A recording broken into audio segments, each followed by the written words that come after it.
लुकाचे शुभवर्तमान 9:26 मध्ये काय सांगत आहे?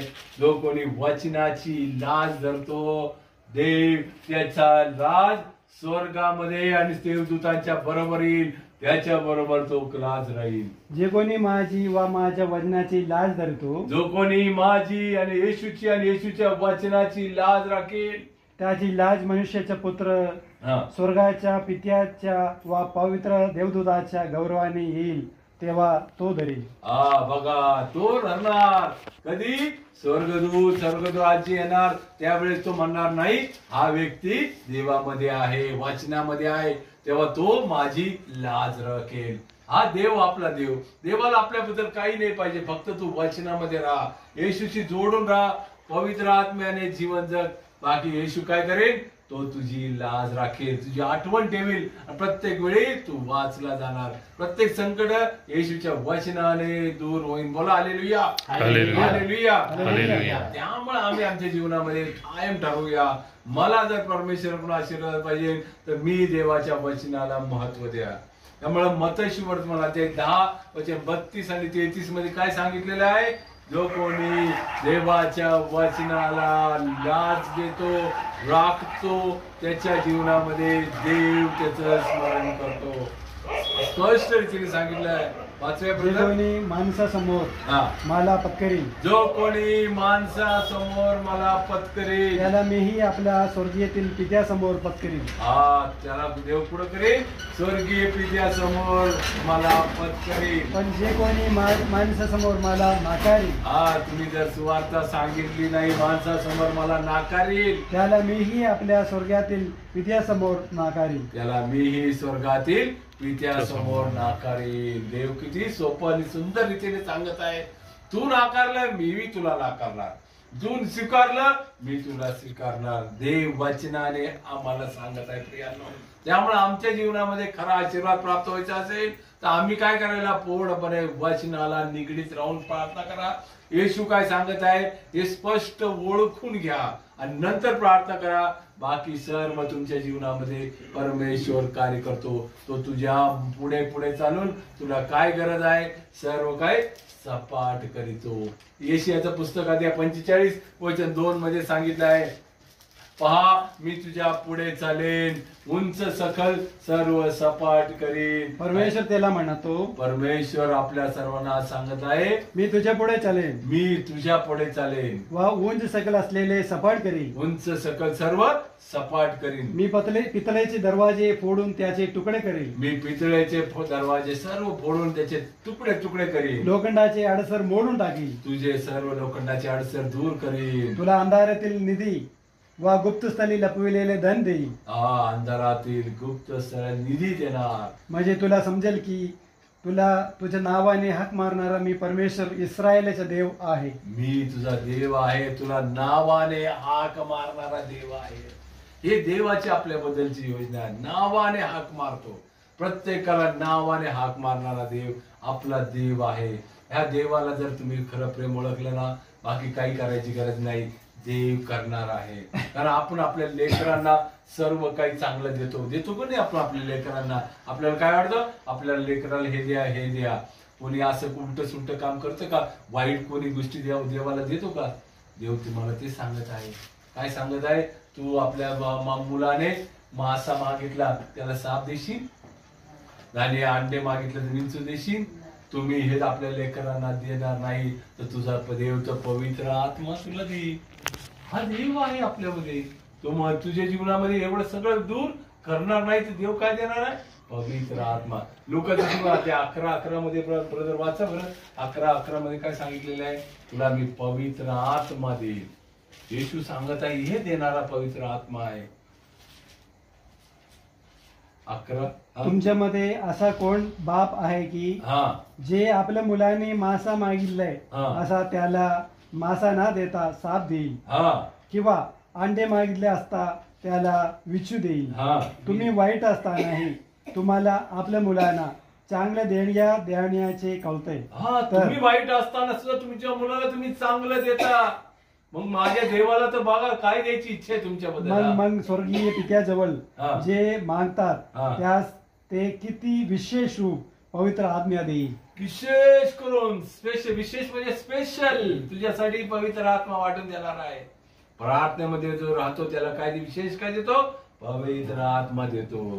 प्रार्थनेमध्ये एकच आशीर्वाद आहे, विशेष करून पवित्र आत्मा देणारा देव आम्हाला सांगत आहे, तू तो आपल्या लेकराला वाईट असताना चांगले देतो, मी तर तुला काय देणार आहे? होली स्पिरिट, पवित्र आत्मा देणार आहे. हा देव आहे आपल्याला विशेष करून देतो आणि आपल्या सर्व गोष्टींबद्दल त्याला माहित आहे. लुकाच्या वर्तमानात वाचूया 12:6 मध्ये काय सांगितलं आहे? 5 चिमण्या 2 दमडीला विकतात आणि त्यांच्यापेक्षा मी तुझी काळजी जास्त घेतो. वाचूया.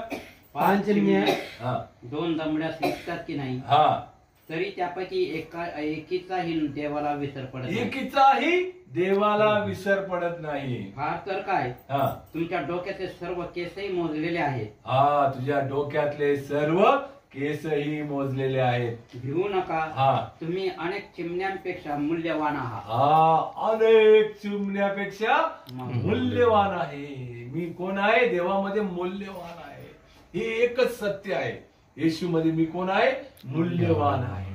आम्ही कधी कधी कमी समजू नये. येशू मध्ये जो आहे तो कोण आहे? मूल्यवान आहे, सर्वश्रेष्ठ आहे, देवाने खास बनवलेला व्यक्ती आहे. असं जो समजेल ना, बाकी परमेश्वर करेल. येशया 43:4 मध्ये काय सांगितलं? हेच सांगितलं आहे. काय? तू माझ्या दृष्टीने अमोल आहेस. तू लोक सांगतील तुला योग्यतेचं नाही, पण देव काय सांगित आहे? तू योग्यतेचा आहेस आणि सर्व जगापेक्षा श्रेष्ठ. तू माझ्या दृष्टीने अमोल आहे. तू येशूच्या दृष्टीने आम्ही कोण आहे? अमोल आहे. तू मोठ्या योग्यतेचा आहे. तू मोठ्या योग्यतेचा आहेस. मी तुझ्यावर प्रेम करतो. मी तुझ्यावर प्रेम करतो. आणि तू म्हणून तुझ्या जीवाबद्दल मनुष्य राष्ट्रे मी देईन. अनेक मनुष्य राष्ट्रे मी तुझ्यासाठी देईन. भिवू नको, कारण मी तुझ्या बरोबर आहे. कारण देव आपल्या बरोबर आहे. बोला ना, हालेलुया, हालेलुया, हालेलुया. आपला देव आपल्या बरोबर आहे. तो मला सांगत आहे तू सर्वश्रेष्ठ आहे, मूल्यवान आहे. तरी आम्ही आमच्या जीवनामध्ये जर स्वतःला कमजोर समजत असेल तर आम्ही सर्व दुर्भागी आहोत. अरे येशूचं स्नेह प्रेम आम्हाला मिळालेलं नाही, त्यामुळे आमच्या जीवनामध्ये तो त्रास आहे.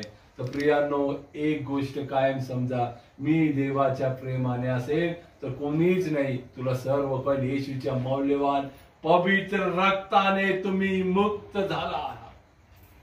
येशूच्या पवित्र रक्ताने, मौल्यवान रक्ताने आम्ही सर्व घडवले गेलेले आहोत. कशामुळेच नाही, फक्त येशूच्या मौल्यवान रक्त. पेत्राचे पहिले पत्र अध्याय 1:19 मध्ये सांगितलं आहे, तुम्ही सर्वजण कसे घडलेले आहात?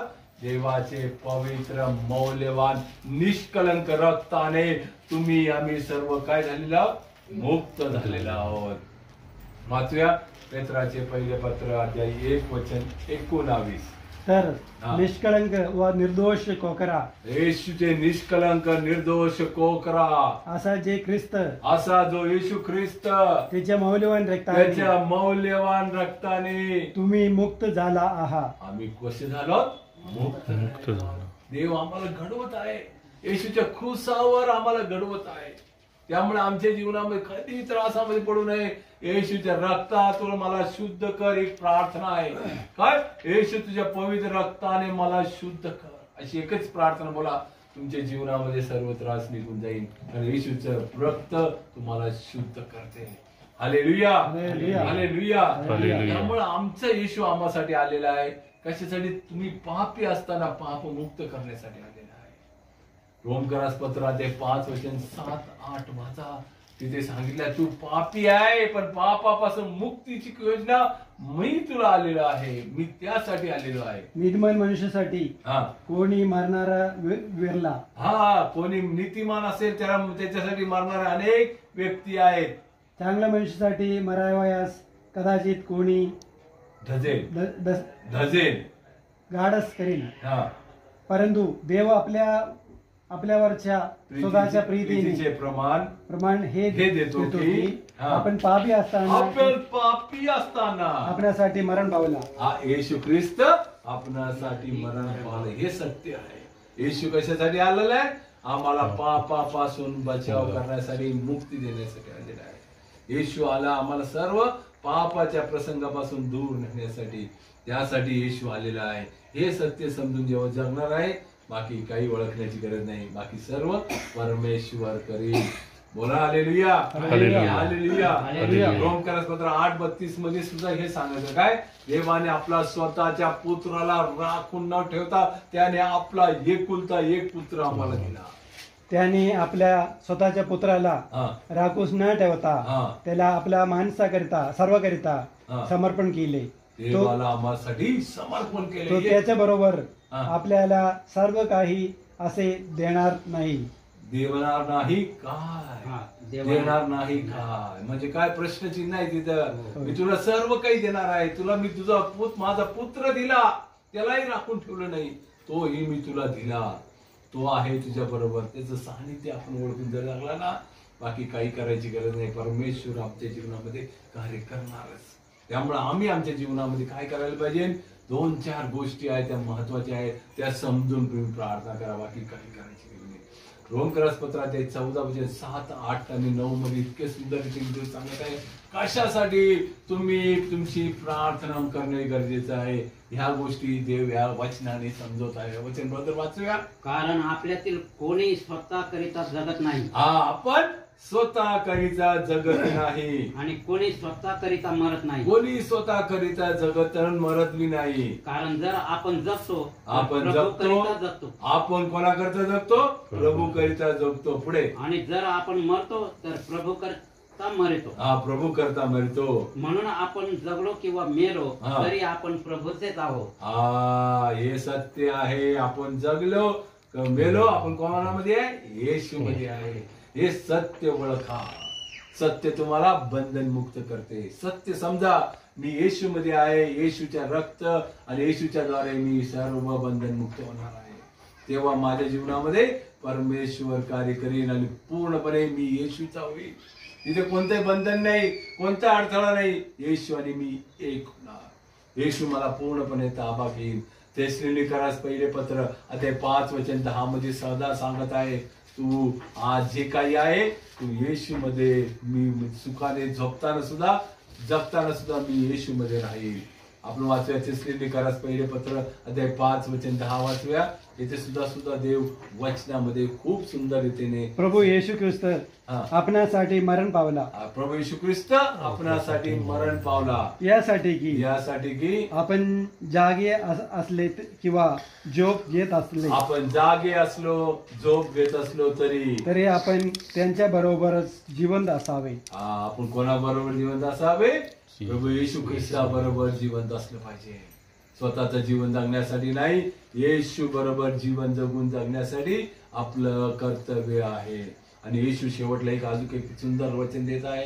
करंथीकरास पहिले पत्र अध्याय 5:15 मध्ये सांगत आहे, ख्रिस्त मेला, उठला, पुनरुत्थित झाला, येशू बरोबर तुम्ही जीवन जगावे. स्वतःसाठी नव्हे, येशूसाठी जीवन जगा.